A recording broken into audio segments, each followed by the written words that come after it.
আমি আমার ছেলের জন্য একটা ডিম পোস্ট করব। আজকে কদরের রাত। আমি ছবিটা কবে পোস্ট করব আমি জানি না, কিন্তু আজকে কদরের রাত, সেজন্য আমি আজকে বলতেছি যে আমরা নামাজ সারা বছর কে পড়ছি না পড়ছি সেটা আল্লাহই জানে। আজকে আমরা যেন তওবা করতে পারি। 21 তারিখের পরে বেজোর দিনগুলো প্রত্যেকটাই কদরের রাত, কিন্তু অনেক স্কলাররা তারা বিশ্লেষণ করে দেখছে 27 রাতটাকে তারা নির্ধারিত করছে, তাই 27 রাতটাকে সবাই প্রাধান্য দেয়। তাই আমি দিন ভাবছি, আর আমি আপনাদেরকে বলছি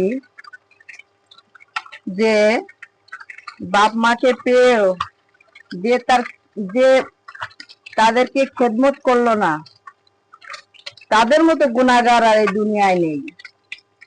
তাদের জন্য মাফ চান, আজকে রাত্রে ক্ষমা চান।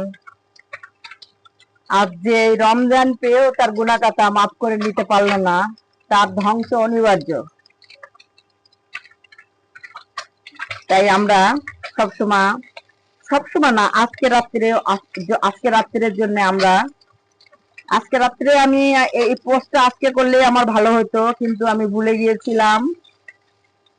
আপনারা সবসময় মনে রাখবেন যে বাপ মার খেদমত, তারপরে মনে করেন যে এই রমজান পেয়ে আল্লাহর কাছে কান্নাকাটি করে ক্ষমা চাওয়া, সারা বছর কেন সারা জীবনের জন্য আল্লাহ বসে থাকে আমার কাছে তওবা করো, আমার কাছে আসো, আমি বসে আছি তোমাদের তওবা কবুল করার জন্য। কত গুনাহ তোমরা করতে পারো, যত আমি মাফ করতে পারি না তার চেয়ে বেশি গুনাহ, যত আমি মাফ করতে পারি তার চেয়ে বেশি গুনাহ তোমরা করতে পারো না।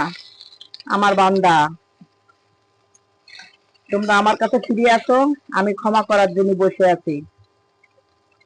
দর্শক, আমার কথাগুলো যদি আপনাদের ভালো লাগে, আপনারা এই কাজগুলো করবেন।